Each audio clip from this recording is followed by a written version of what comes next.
نحمده ونصلي على رسوله الكريم اما بعد فاعوذ بالله من الشيطان الرجيم بسم الله الرحمن الرحيم رب اشرح لي صدري ويسر لي امري واحلل عقدة من لساني يفقهوا قولي فأخذناه وجنوده فنبذناهم في اليم، تو ہم نے اس کو اور اس کے لشکروں کو پکڑا اور ان کو سمندر میں دے مارا، پھینک دیا۔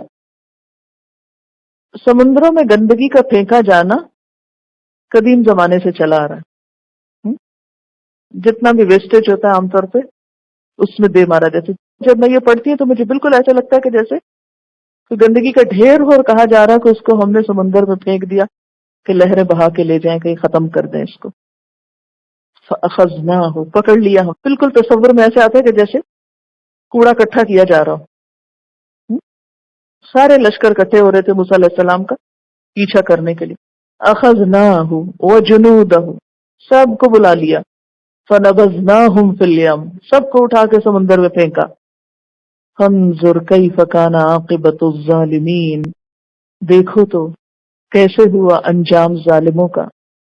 وَجَعَلْنَاهُمْ أَئِمَّةً يَدْعُونَ إِلَى النَّارِ، ہم نے انہیں جہنم کی طرف دعوت دینے والے پیشرو بنایا۔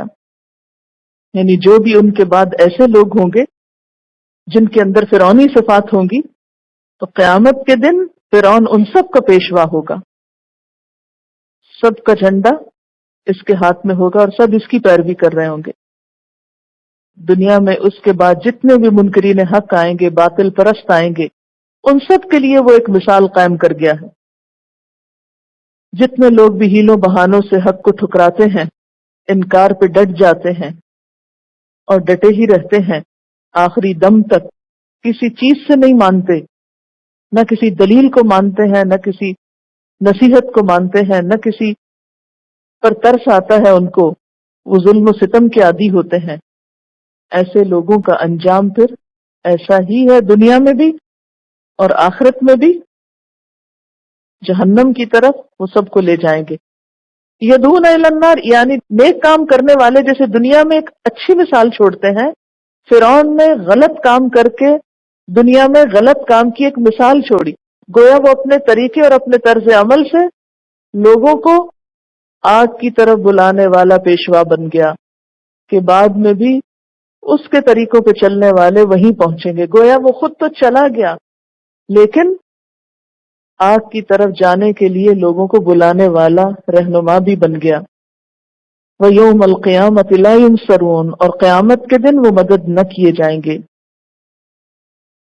وَأَتْبَعْنَاهُمْ فِي هَذِهِ الدُّنْيَا لَعْنَةً، اور ہم نے ان کے پیچھے اس دنیا میں بھی لعنت لگا دی۔ کس قسم کی لعنت تھی یہ؟ ہم نے ان کے پیچھے دنیا میں بھی لعنت لگا دی۔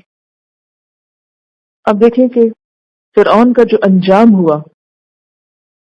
کہ وہ خود بھی، اس کے لاؤ لشکر بھی، سب کے سب ختم ہو گئے، اور وہ ایک مشرکانہ تہذیب کا امام سمجھا جاتا ہے، ظلم کا سمبل سمجھا جاتا ہے، تکبر کا ایک نشان سمجھا جاتا ہے۔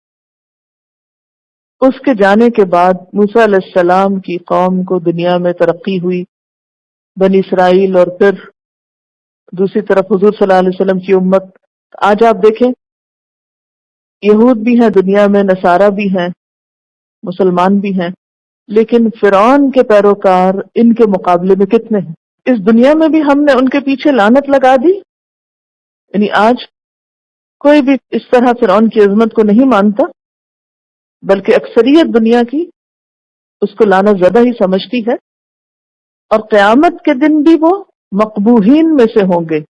مقبوح کہتے ہیں بگاڑی ہوئی چیز کو، یعنی قیامت کے دن ان کی شکلیں بگاڑ دی جائیں گی، بدصورت کر دی جائیں گی، مسخ کر دی جائیں گی۔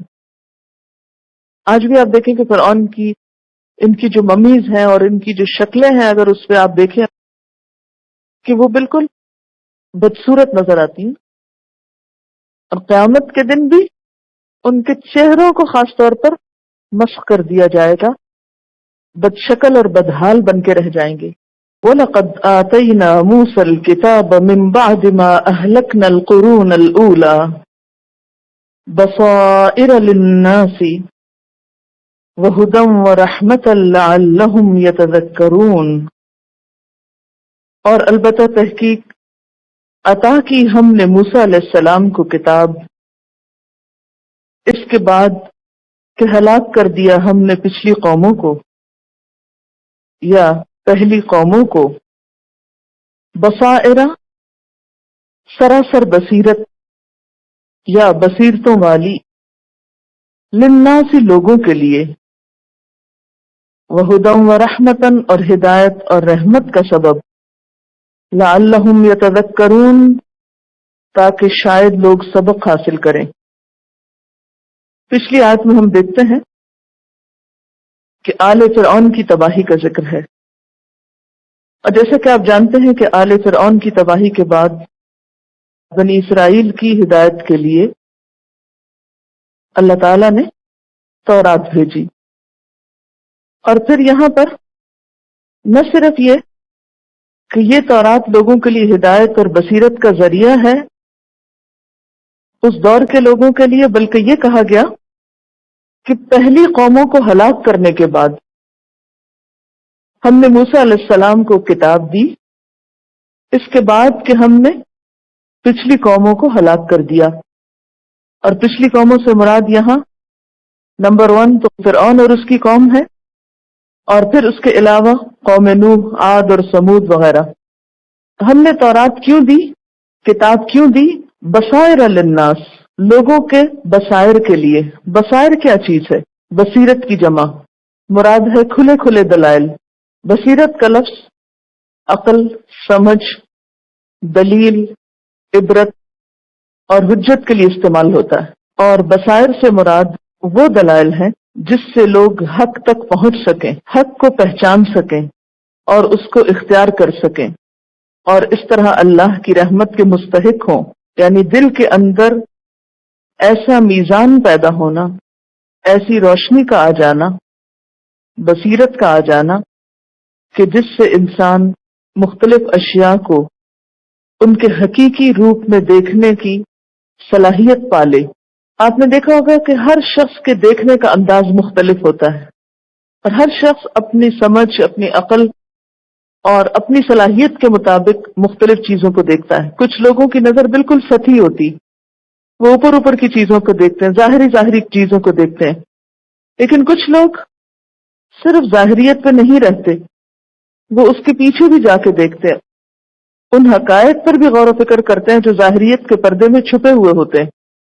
تو یہ جو صلاحیت ہے اسی کا نام بصیرت ہے۔ اللہ تعالیٰ نے موسیٰ علیہ السلام کو کتاب کیوں دی؟